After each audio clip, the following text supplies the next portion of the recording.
This is Lake Michigan. They call it an inland sea, one of the Great Lakes in the heartland of America. It's so vast and lonely. Kind of scary sometimes, but always beautiful. There are lighthouses dotted all around the coast of Michigan, on Lake Huron and Lake Superior too. Their purpose? To show ships where the hard spots are, the land, and to mark the harbors. There are a whole bunch of them in Michigan, 116 at last count, more than any other state. But there are fewer of them every year.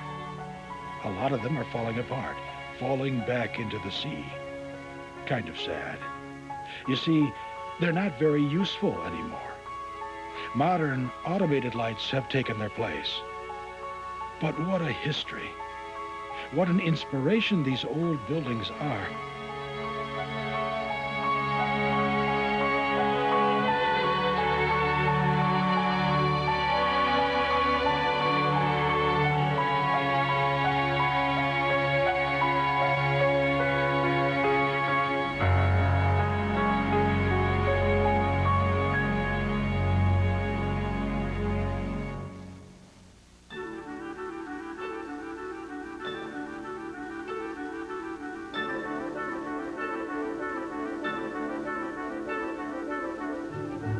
This is Bob Fagan. He's a watercolor artist, and he likes to paint these old lighthouses.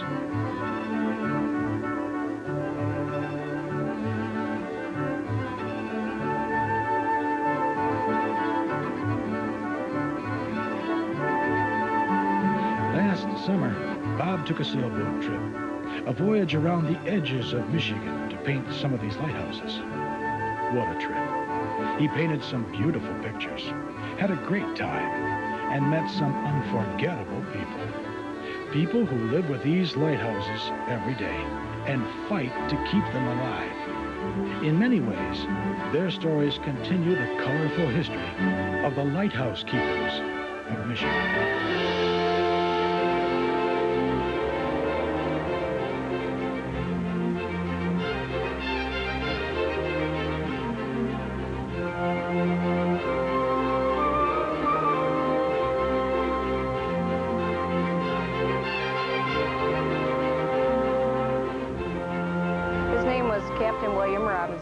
And he was a ship's captain in England. He discovered that ships were coming into what was the old White River or old channel system and not having a light at night. So being a ship's captain, he was quite concerned about that and decided upon his own accord to provide some sort of light source, a bonfire, a lantern, anything he could come up with. Of course, down the road, it got to be known as Captain Robinson's or Cappy Robinson's light. Captain Robinson, Captain William Robinson, and many of the ship's captains got together, created a letter, which in turn was sent to the federal government, petitioning that a light should be built at this spot, which it was. And Captain Robinson helped to do the masonry work on it, and then was appointed first lightkeeper because he had put so many years of diligent service in prior to having it be built. So he moved in and served a total of 47 years here, and raised with his wife Sarah 11 children in the house. Around the time of his retirement, he was told that he needed to move out of the lighthouse, and his eldest grandson, Captain William Bush, was finagled into a position there. He was very cantankerous in his elderly years and refused to allow his eldest grandson, kept the same name, William, to do much of the work. So they would argue on a regular basis as to who was to attend the light that evening. And finally, the federal government in 1919 said, "You're out of here," basically. And he willed himself to die the day before he was to move out. So he died in the building. They had a big funeral, and he was buried across the cemetery at a place called the Mouth Cemetery.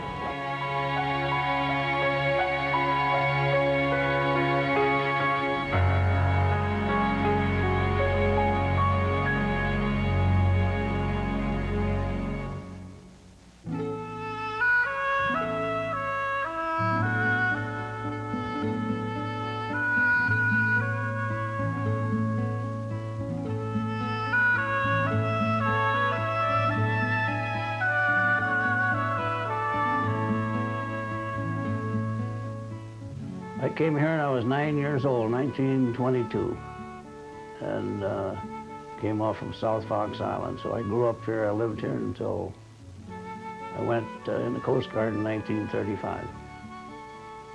I'm the caretaker of the Grand Traverse Lighthouse and also the honorary lightkeeper. My father started out at Beaver Island. That's where he met my mother. They were married there in 1899. And then he went over to Green Island, Wisconsin. There's no more light there anymore. It's just a skeleton. And then he went from there over to Poverty Island. From Poverty Island to South Fox Island. And from South Fox Island, he came over here. It was wonderful. We had a cow here and 2 pigs, a barn, 300 chickens. Father had a big garden. You see there's a park out here, a picnic park that was all garden, my father's garden. And we went to school in Northport, which is 9 miles away. And in the wintertime, that was all with horses. We lived here all winter. We'd go into town in the fall with the old Model T, and he'd load it up with groceries and staples, and we had a regular store in the basement here. Well, we made our own stuff, made our own skis out of barrel staves, and made our own sleds. We had our own boats in the summertime. We had made rafts. And we had an old dugout here, an Indian dugout that we used. And we used to travel from this light here over to Cathead Point, which is 4 miles away. And this whole area was our playground. My mother was born over in Sheboygan. And she moved over. Her father was a lightkeeper on Beaver Island. I never seen her sit down and eat a piece of pie because the kids would always say, "Can I have your pie?" And she'd give it to them. I never seen her eat too much, but she was 90 pounds soaking wet. But she was a worker. Of course, in our family, there was 12 children, so we were kind of stacked up in here. There was 6 of one and half a dozen of the other. We had to be self-sufficient. I smashed my hand one time, and my mother got out her thread and needle, black thread, and she sewed up 3 fingers. You couldn't get to the doctor right away. The fog signal here used to be steam up until 1931. And when I was going to high school, I would, if he was here alone, I'd take the 6 to 12 watch, and I'd fire coal in the boiler and stay there till midnight and blow the whistle for him. And he'd come down and relieve me. He was very well respected. And my father went to the 8th grade, and I think he was probably one of the smartest men that I knew, because I could take my advanced algebra on if I was having trouble with it, and he'd help me with it.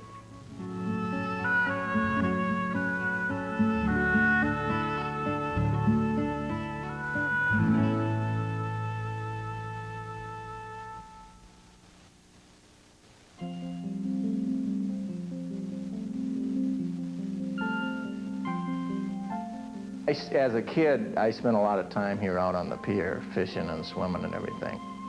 The lighthouse keeper lived in a cottage down on the beach, and most of the guys that worked out here there was about 6 cottages down on the channel, about 500 yards from here. Most of the guys lived in those cottages. Captain Boschke was when I was a kid, we called him Captain Boschke, and he was the lighthouse keeper. And yeah, he was kind of an eccentric character. I don't know, he lived to be 96 years old, so I guess he was in the right occupation. He chewed tobacco for about 90 years. I know that. It didn't hurt his health. That's my memory. That's also my memories of him.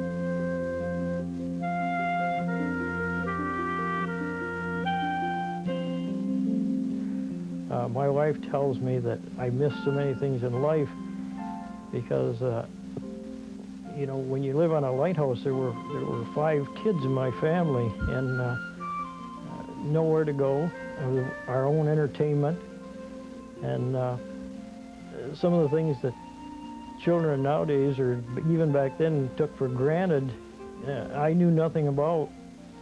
You might say I'm a loner, and you just learn to be that way when you live on a lighthouse by yourself, you know.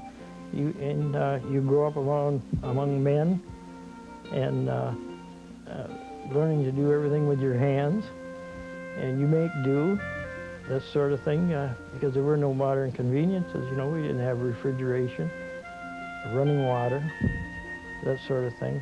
So, you know, it was pretty crude life and a hard life, and they weren't paid very well for it, and a lot of long hours.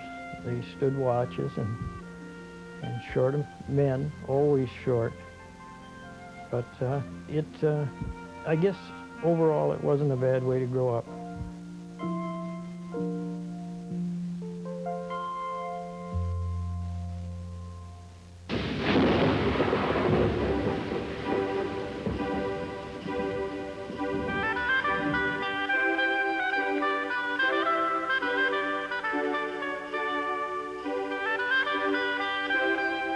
First keeper here was a man named Burr Caswell. He was the first white resident of Mason County. Therefore, he had the market sewed up pretty good. Well, Burr Caswell, the first keeper, had 6 children of his own. But, you know, people, the children were very self-sufficient, and they could entertain themselves. And we're talking about an era when there wasn't any radio or wasn't any television. They learned how to hunt, fish, learn all the skills that take to run a house. Many, many times the wife would perform all those duties. It had to be done. And there were times where maybe the parents were in town in Ludington, and only the children were here, and the parents couldn't get back. Those children got that light on. Many lighthouse keepers were women. Many of them were very heroic.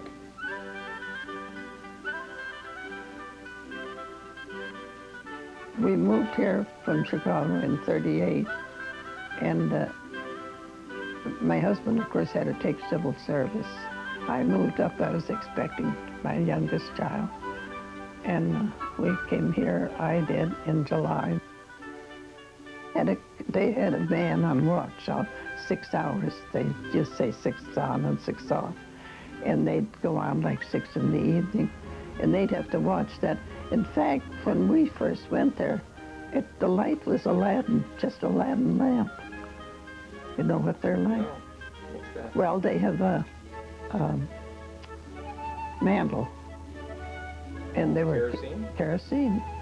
And of course, they could go out real easy. That if you didn't, you had to be very careful with that mantle, you know. It was, well, if you touch it at all, it would go to pieces. So they had to watch that quite careful. In fact, I sometimes my husband get tired, and I'd sit there reading or something and just let him go and lay down when he should be, you know, on watch. But I could tell when that light would go out. And they were the men were so attentive to it.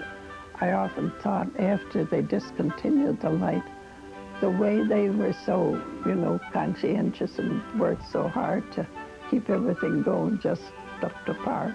And then all of a sudden the government changes it.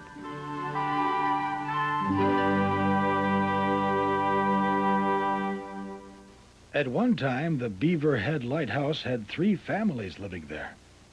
The lighthouse keeper, 2 assistants, and their families. It was a lot of work to run these old lighthouses.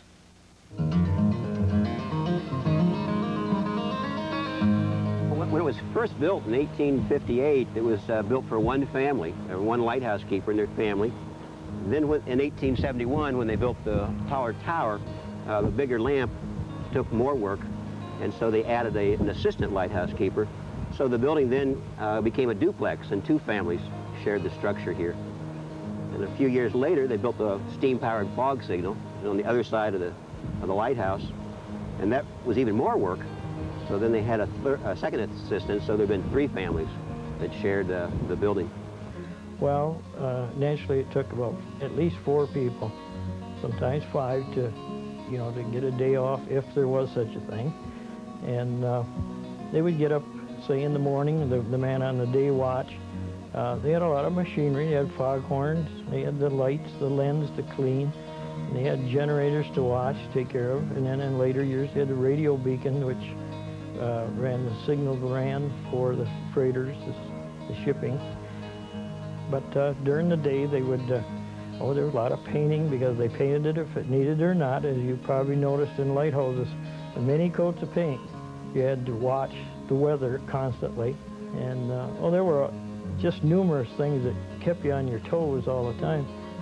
And your job rating was, and your pay was all figured in on these things. If you had too many bad reports, why, you weren't too good at standing, for instance, for a transfer to another station or whatever. Everything in its place. And it had to be, and it was, because these keepers took great pride in their stations.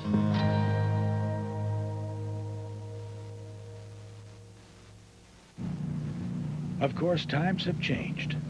Today, the Coast Guard takes care of all the navigation lights on the Great Lakes with a fraction of the people it used to take. And they don't really need these big old lighthouse buildings anymore. Very few lighthouses in Michigan are really cared for by the Coast Guard. It's just too expensive. Yes, I'm a modern-day lighthouse keeper, you could say. I take care of all the lighthouses on the Michigan lakeshore. The farthest south we go is Michigan City, Indiana, and we go up to Point Betsy in Frankfort, Michigan, about 250 miles of lakeshore. We have 15 historical lighthouses and around 125, 130 other light structures and buoys we maintain with an 8-man crew out of Grand Haven, Michigan. Well, today they're automated. With the modern-day electronics, we can actually man the lighthouse without putting people on it. Being in the Coast Guard for 18 years, I know that we don't have the money to maintain these, which is another big problem we're facing, and therefore we rely on organizations like LICA and several others throughout the country. We have 2 leases that we have, one in Holland and one in Big Sable and Ludington, Michigan. Although they're active lighthouses, they're maintained by historical societies who upkeep the buildings, and all we do is maintain the lantern in the top, which works out real well for the Coast Guard. This is one of those lighthouses Dave was talking about that's actually owned by the Coast Guard, but maintained by a historical group, the Big Point Sable Lighthouse Keepers Association. A group out of Ludington takes care of this one. It almost fell into the sea back in 1977. The Coast Guard was going to let it go. They figured it was cheaper to let Lake Michigan do the demolition than to tear it down themselves. The Coast Guard put up a new light to take its place, a modern pole with a light on top. Ugly thing. But the Big Point Sable Lighthouse Keepers Association stepped in just in time. That was put up by the Coast Guard when this lighthouse was going to self-destruct. And that's when the folks from Ludington stepped in and saved the lighthouse. That D9 has never gone into service. Because for one thing, Big Sable Light Station blocks the view from the lake. And the other reason is we never want to see it go into service. We want this one to be here for another 128 years. Bob met people like Jerry and learned about historical groups like the Big Sable Lighthouse Keepers Association at lighthouses all around Michigan.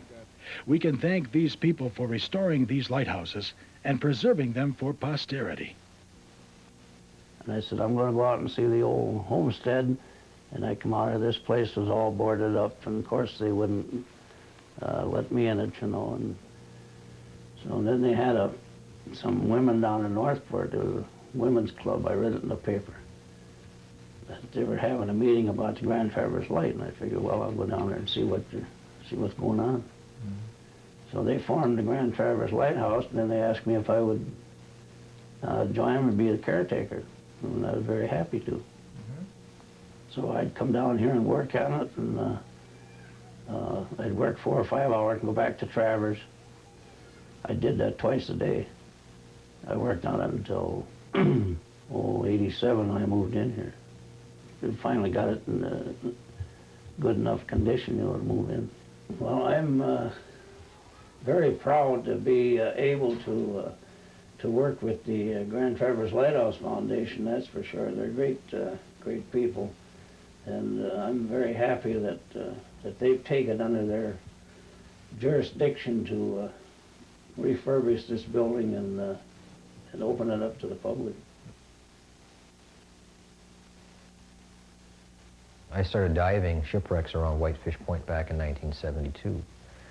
And we'd go by the Whitefish Point light station day after day after day, year after year, and we'd see this light station sitting here basically falling apart because the Coast Guard had automated it.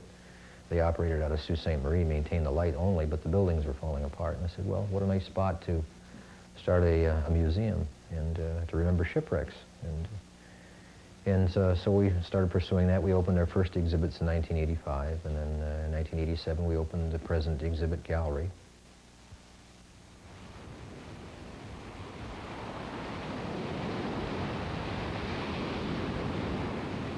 This automation system was put in place after the lighthouse was decommissioned in 1959.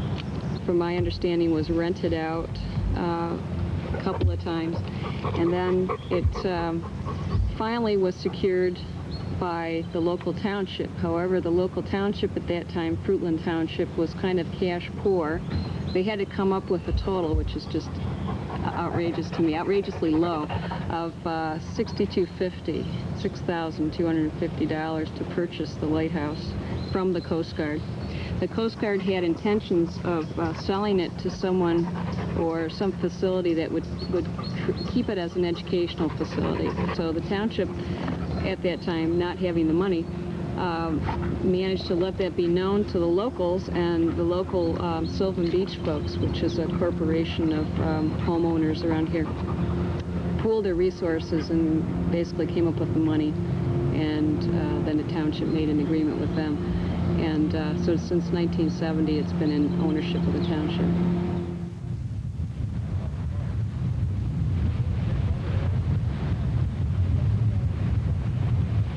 The lighthouse was built there in the late 1890s, and it's a real beautiful lighthouse on the point. And right now there's some restoration efforts going on. It started with the Friends of the Round Island Light, and they replaced, prevented the structure from collapsing when some ice came by and cut out a whole corner of the lighthouse. So they raised money and got the work done on replacing the broken wall. And now the Great Lake Lighthouse Keepers and Troop 323 and Friends of the Round Island Light are all working together on the project to restore the inside of the lighthouse. In 1971, when the Coast Guard declared it a surplus, it was in bad shape. They wanted to tear it down. So that's when the Lighthouse Commission was formed. Charlie Conrad was responsible for that. He formed it, he raised the money, and they got it declared a historical structure. But for every success story like Big Red or Grand Traverse, there's a failure, like South Manitou Island or Old Mac Point. Or maybe I should say there's success stories still waiting to happen.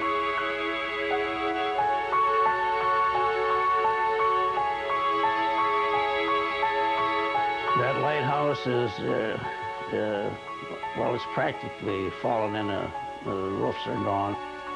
Makes me feel very bad and very sad because well, I go over there every year to look at it, and now I'm getting so I don't like to go over there anymore. I think it's our heritage, and people, you'll find them nowadays, they're more interested in these old lighthouses.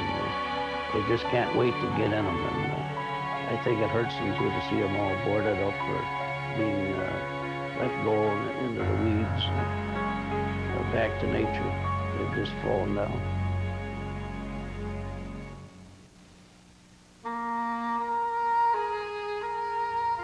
This is the lighthouse on St. Helene Island, just west of the Mackinac Bridge that connects Lower Michigan to the Upper Peninsula. This island is really remote. Nobody lives here anymore. A few years ago, this lighthouse was just falling down, a victim of age and neglect. The walls were punctured, holes were broken in them. The roof had caved in on the north side. People had gone in there and built bonfires in the middle of the oak floors. It was really a mess.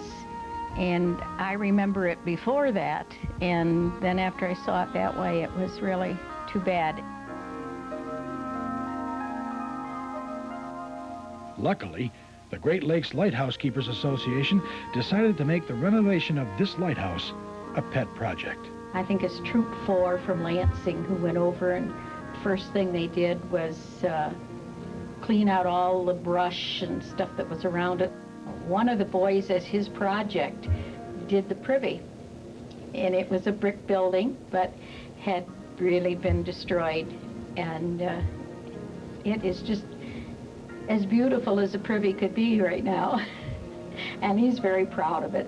I volunteered to do the small bedroom upstairs, and after it was painted and the floor was refinished, I put down very old handmade braided rugs, and I furnished about an 1850 coverlet for the bedspread. My mother had it, and I thought that it should be someplace where it was in its own environment.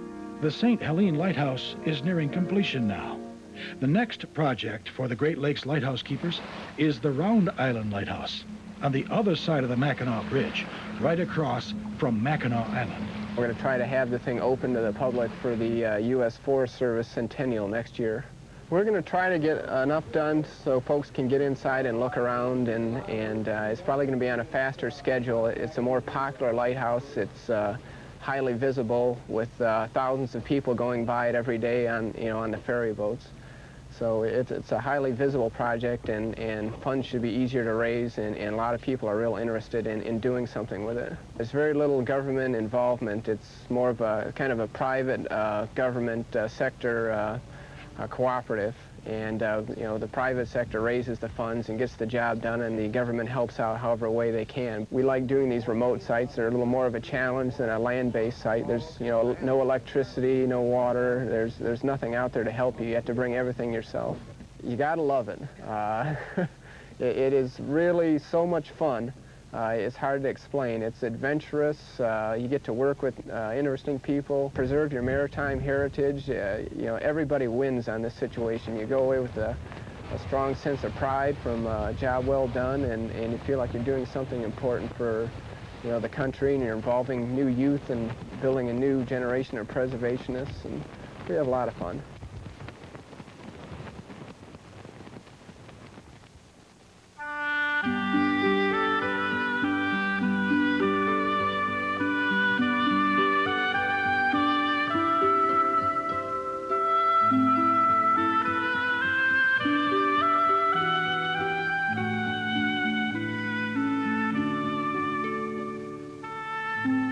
Bob painted a lot of good lighthouse pictures last summer. He also got a guided tour of most of them. He learned that every lighthouse is different. Each one was built for a special, unique purpose, and each one has its own colorful history.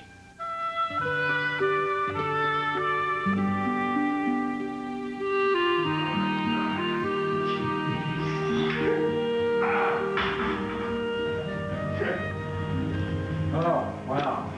Oh, this is that famous lens, huh? Yes, this is the classical lens.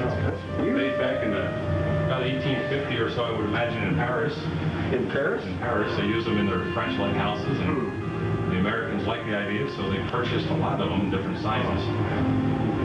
That's incredible. They use two lighthouses on the lakeshore here in Michigan, so that when the Lake Carrier Association bring their ships in, they can line the two lights up and come into a harbor at night.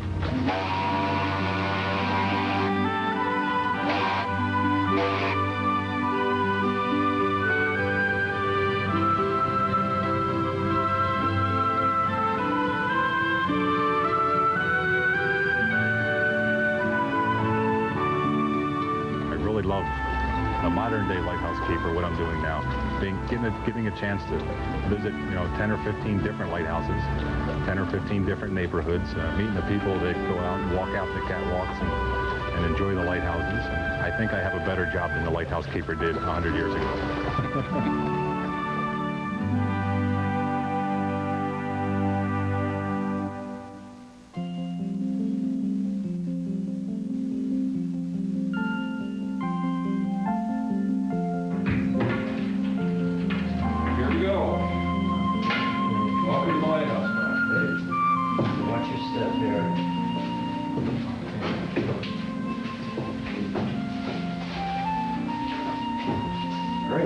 In 1872, they constructed it was basically a wooden tower. But the problem is, they didn't have a proper foghorn, and in this area, the Great Lakes, the fog can lay in here for 2 or 3 days. And then they built a steel structure. But they still had the problem, they didn't have an adequate foghorn again. So this building was built to house the facilities that they needed for the foghorn. They needed the steam, they need the big steam compressor. This is the first floor, Bob, and originally there were, as this house was constructed, it was done basically to house 2 marine boilers. And where we stand, the boilers laid, and they were so big that they actually penetrated the next floor by about 4 feet. This is the second floor, Bob. Originally, this was designed to house people to live out here. Right. But what they found out is what they like to do is they like to go on 6-hour shift. And a lot of the guys that lived out here just lived down on the channel in the neighborhood. Oh, okay. So they would just come out here and do their 6-hour shift. Oh, okay. Then in 1936, when it was electrified, they didn't need the steam power anymore, but what they did was they built a basement under, they lifted it up, they built a basement under it, and they reshored up the pier. Then they took that tower, that original tower, actually they took it on a barge and they took it to Calumet Harbor. Then they took the structure and built that tower up on top, which is the way it's been ever since.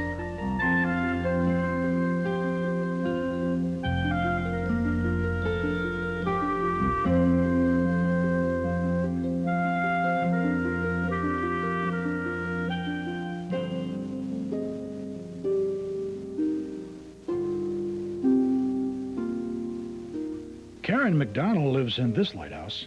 She's lived here and taken care of it for a number of years. Karen's got some interesting stories to tell. Spooky stories. I suspect there is some sort of other presence in the lighthouse. Whether it's a ghost, I can't say, but there's something there. I remember laying in bed and the noise I heard was directly above my room, but it was a distinct sound as if someone were walking with a cane. And I ran out of bed and looked at the pictures of Captain Robinson, and the one picture that we have in the hallway of him, he's sitting next to the steps here, and there's a little cane that I never noticed before. It's just kind of sitting there. Having talked to other people that have lived in lighthouses, and apparently a lot of them are haunted, or whatever one wants to call it. There's a professor who's working on a book right now that came and interviewed me. He said, no, these ghosts really like you. They want you to stay. They like probably what you're doing to the lighthouse. They probably feel like you're doing similar work. But if they don't like you, it's just the opposite. They will do anything in their power to get you out.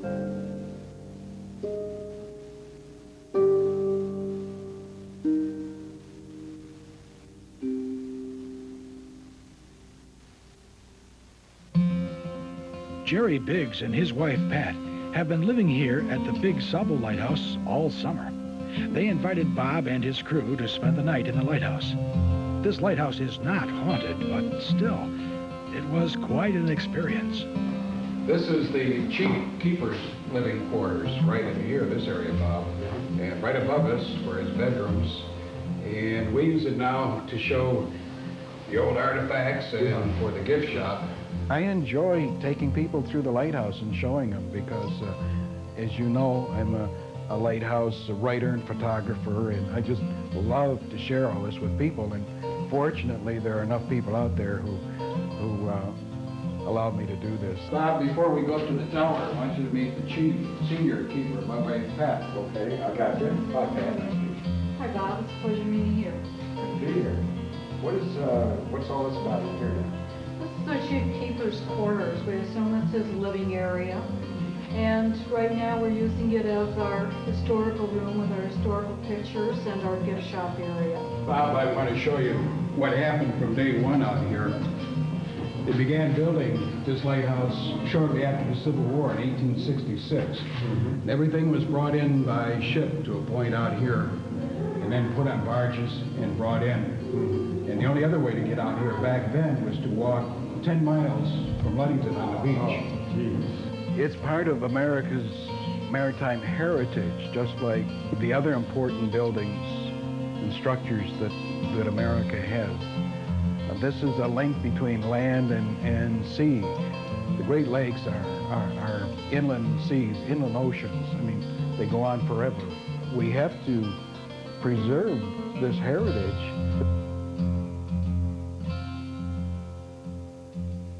The light tower is attached to the structure. We call the whole thing the lighthouse, but the actual structure that holds the lens is called the light tower. And the building is housing for 3 of the families of my crew.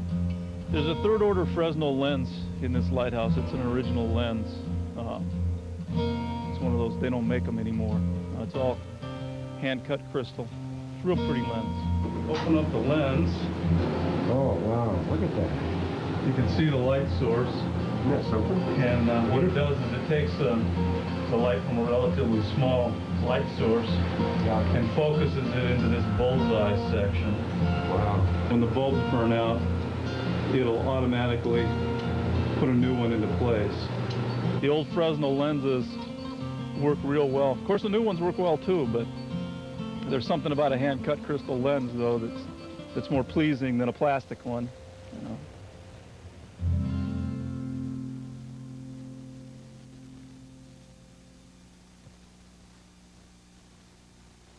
South Manitou Island is one of the most beautiful places on the Great Lakes. It's practically a deserted island now. It's part of the Sleeping Bear Dunes National Park, and it's cared for by the National Park Service. On the way there, Bob and his crew sailed right by a shipwreck that's still sticking up out of the water. Missed the light in a November storm. It's the wreck of the Marizon. Spooky how the gulls have taken it over now.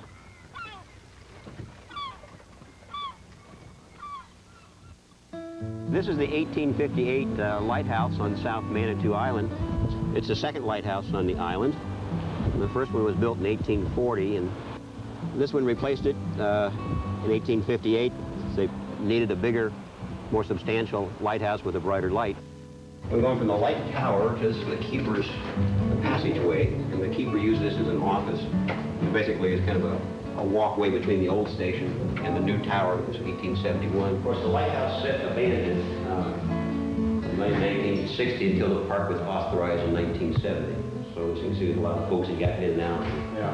A fair amount of vandalism to it, but it's pretty much cosmetic. The building is still pretty structurally sound, so at least the building's in good shape. One of the really fascinating things about the tower is it's 100 feet high, but you're only seeing about 3/4 of it.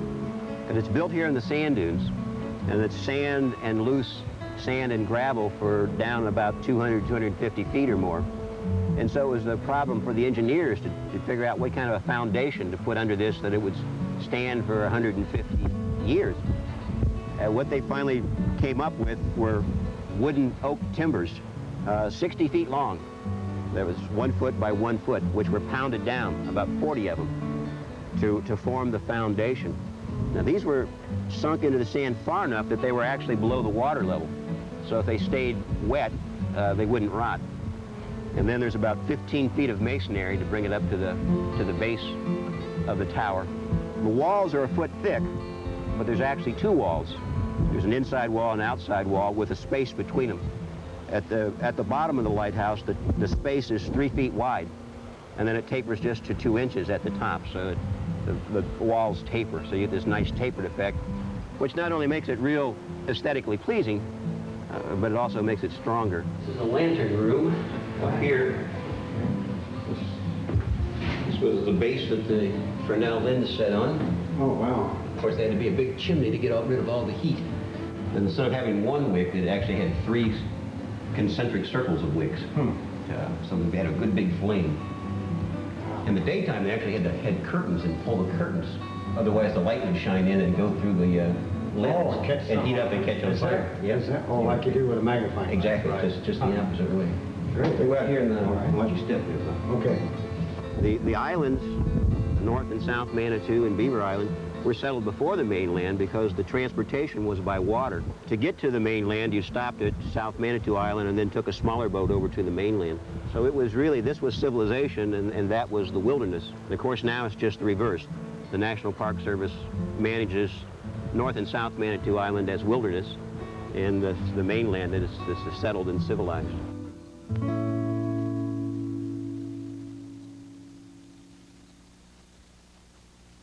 The Grand Traverse Lighthouse is probably the most lovingly restored lighthouse in Michigan. It's just beautiful.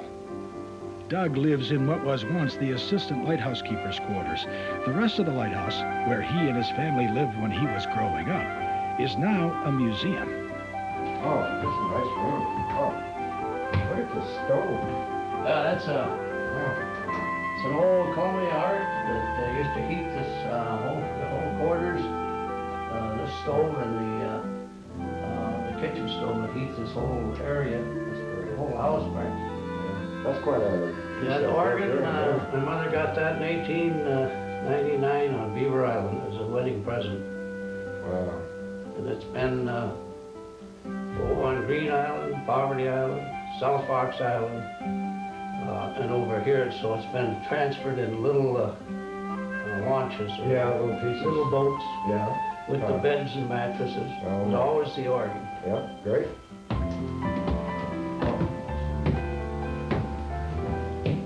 This is all been redone, this stairway. Yeah, it's took all the paint off it. Beautiful.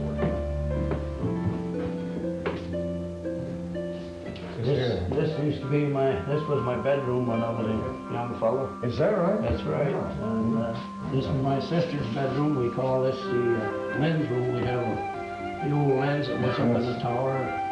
See that in there. And some artifacts.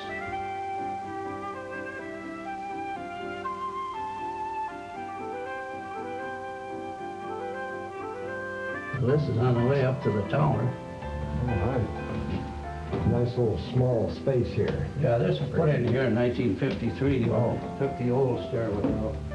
Out here, we'll find some old ship pictures. The stairway used to come up right there. Yeah, I see before that. they remodeled the building in 1953. This is the old 1858 stairway too. 1858. It's never been changed. Huh. So we put 38,000 people up there.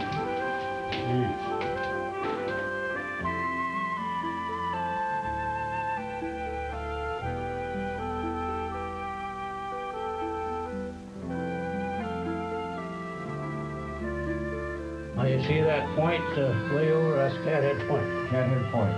Well, if they couldn't see that, that's when they would have to blow the foghorn. Okay. But you can see it pretty good today. Yeah, even though it's raining. Of course, you don't have a foghorn here anymore.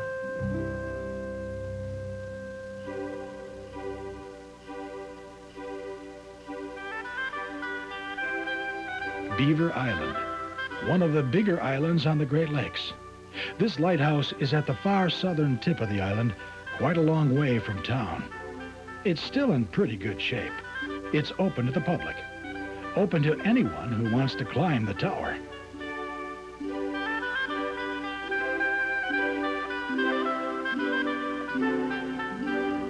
The history of this island is really unique. A Mormon minister brought his followers here in the 1850s and simply took over the island.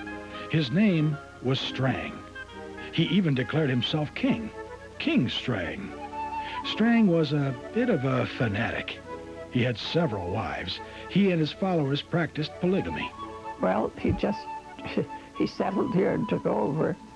And, you know, like the women seemed all, whatever, if he wanted to marry him, they got married. We had a neighbor that they said they had planned to get married this Strang in the spring. Well, he was killed before that. And this Mrs. Bonner, she said, well, why would you both want to marry the same man? And they said, so we could be together. Now that's weird, isn't it? But that's the kind of people some of them were. King Strang's influence wasn't limited to Beaver Island. He caused quite a stir on all the islands around here, including St. Helene. So many people in those days were what they called island hoppers, too. They'd come from Canada into Mackinac Island, and then they'd live there a while, and then go on to St. Helene, then on to Beaver Island. And the Mormons, they were sort of island hoppers, too, till they found one that they could sort of take over, which was Beaver Island. Strang and his followers would occasionally wage little wars on people from other islands, and even some of the fishing communities on the mainland. They were usually disputes about fishing rights, but apparently religion had a lot to do with it, too. There were many Irish living on the island and the Indians, and they decided among themselves, I guess, that they were finally going to solve the problem. And Archibald Newton got up this group of men, and they went with their boats over there, and they were the ones who did King Strang in and freed the islanders.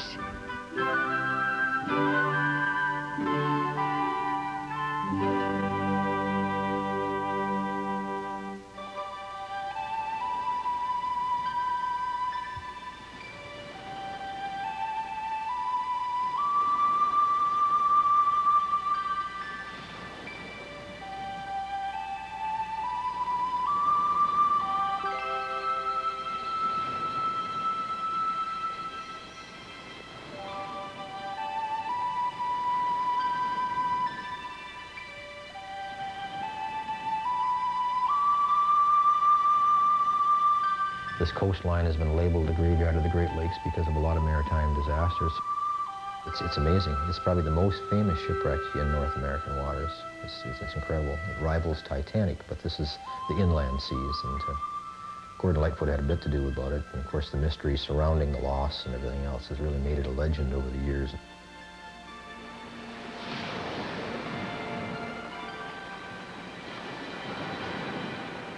They were trying to seek the shelter that's provided by this point, of course, Whitefish Bay behind it, and they fell short by 17 miles. They were in serious trouble about 80 miles out, and desperately trying to make the lee of Whitefish Point.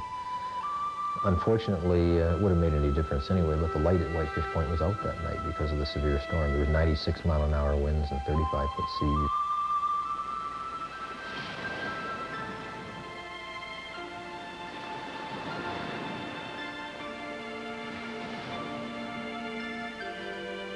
I think there's a certain amount of romance attached to these sentinels that were dotted up and down the coastline. Of course, Michigan has more lighthouses than any other place in the country. People are very, very interested in the keepers and the style of life they led. There's got to be something about, there's a little misconception there also. People think that it was a courageous duty and it was always exciting. It was very lonely most of the time for lighthouse keepers. We'll take this lighthouse, for instance. The only way here for many years was by water, and you were quite isolated. You had a 40-mile trip to Sault Ste. Marie by water and a 70-mile trip by road. And basically, you lived off the land and water and whatever they brought in by boat to you, including your mail. So there was really nothing really exciting about the life.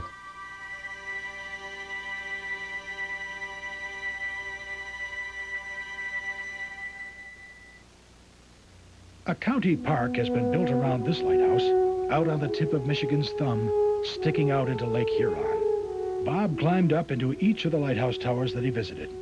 But this lighthouse presented a bit of a problem. Hi. Hi. Bob Fagan, nice to meet you. Same here. This is a Point of Barks light. Okay. Welcome you to look through any place you want. This is a gift shop. Okay. Well, that's a nice old stove there. Yeah. 1934.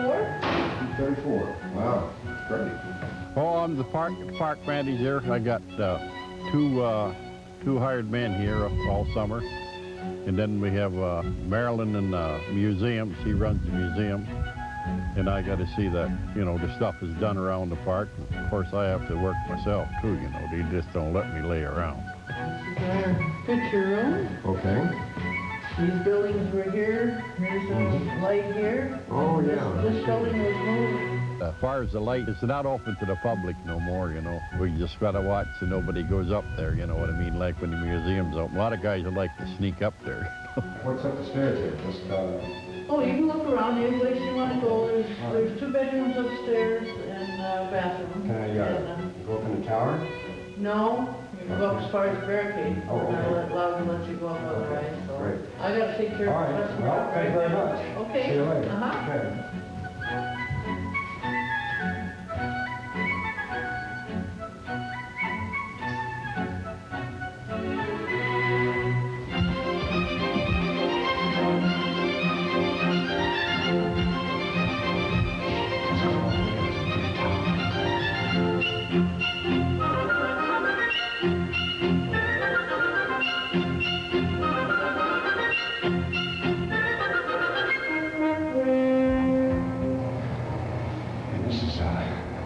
It's kind of scary up here. There's spider webs and bugs everywhere. Come on. We're almost up to the very top now. I want you all to understand that we're not supposed to be up here, so see what I do for the people that watch the show? I mean, geez, come on. Well, there's spider webs.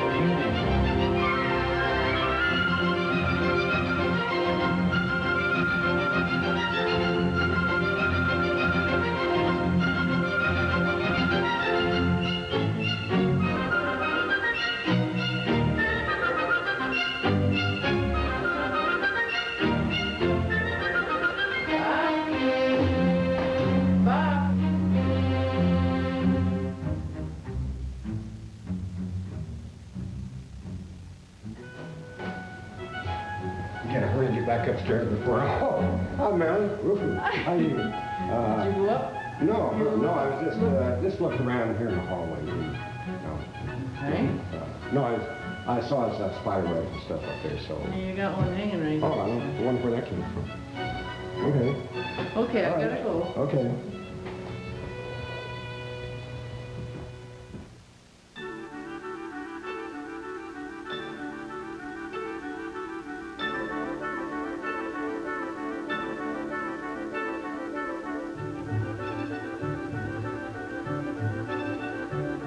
These old lighthouses around the coast of Michigan are really something to see. They are part of our history, part of our heritage. So many of them are being restored and maintained through the efforts of local historical preservation groups. Support them if you can. These groups are dedicated to keeping them alive for generations to come, so our children and our children's children can experience these old lighthouses and learn more about the lighthouse keepers of Michigan.